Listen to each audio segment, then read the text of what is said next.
This is Wayne from Mobile Leather Repairs, and today we're working on a Volvo XE90.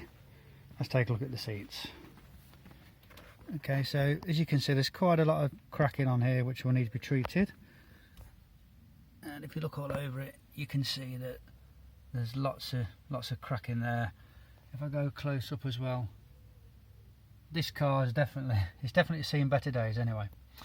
But we can improve this. Let's just have a look at the driver's seat.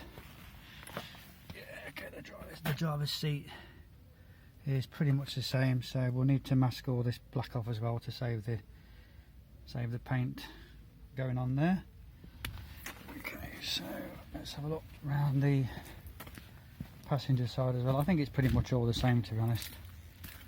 There we go. Yeah, it's pretty much all the same, so we'll need to treat all that as well. Okay. There we go.